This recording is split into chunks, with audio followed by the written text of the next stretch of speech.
Okay, in fact, just as we speak on realty, here's the press conference for GST on realty. 5% without input tax credit for the homes, and for the affordable homes, the rate which was earlier 8% with input tax credit, it was brought down to 1% without input tax credit. The GST Council in the last meeting had also decided that the transition, because there will be a lot of projects or the buildings which will be under construction, so what will be, how the transition will take place. So this meeting was called to discuss and approve the transition,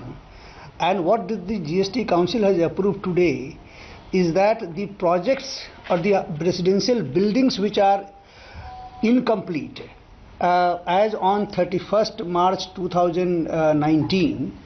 those buildings will have an option, and that option also will have to be exercised within a time limit, and that time limit will be decided in consultation with the states.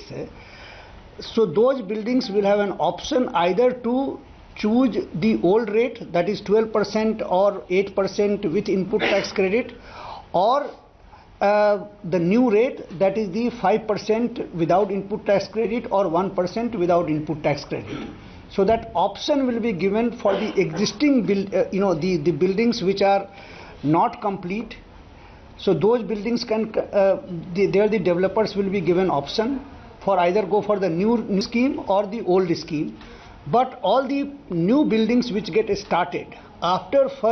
31st March, and that is from the 1st of April, there the new rates, that is the 5% or 1% without input tax credit, will be applicable.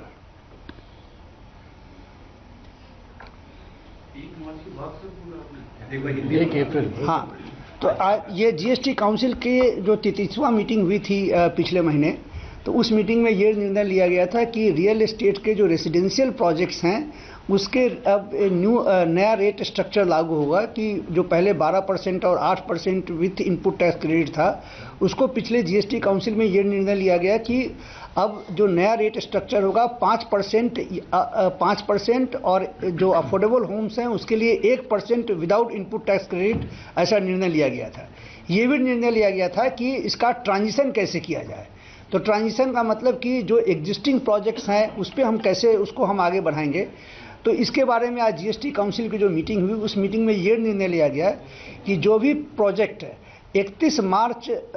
2019 तक जो unfinished buildings हैं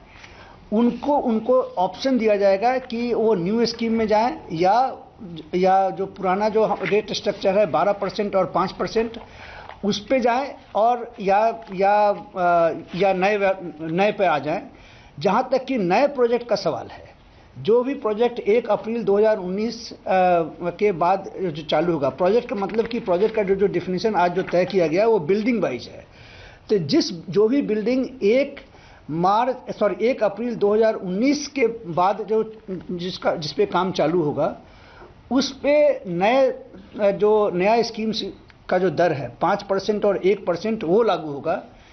और 1 अप्रैल के पहले के जो projects हैं उसके बारे में जो डेवलपर्स हैं उनको ऑप्शन होगा कि वो 12% और 5% के रेट पे जाएं विथ इनपुट टैक्स क्रेडिट, या 5% और 1% विदाउट इनपुट टैक्स क्रेडिट पर जाए वो। Before March 31st, which is under construction, decides to go with the new rates, then how will the ITC be divided? How will the transition work? उसका जो option जो नए rate के पे जाएंगे उसके बारे में उनका जो पुराना ITC है उसके बारे में क्या किया जाएगा, ये सब चीज़ों पर आज डिस्कशन हो करके वही एक उसके पूरे जो सर्कुलर्स हैं और उसके जो रूल्स हैं वो सब उन्होंने अप्रूव किया है। तो उसमें ये होगा कि उनका जो ट्रांजिशन होगा, दो ट्रांजिशन के लिए जो लोग ऑप्शन जो नए रेट के लिए जो ऑप्शंस पे जब जाएंगे तो उनका जो ITC है उनको रिवर्स करना पड़ेगा। एक प्रोपोर्शनेट बेसिस का एक फार्मूला दिया गया है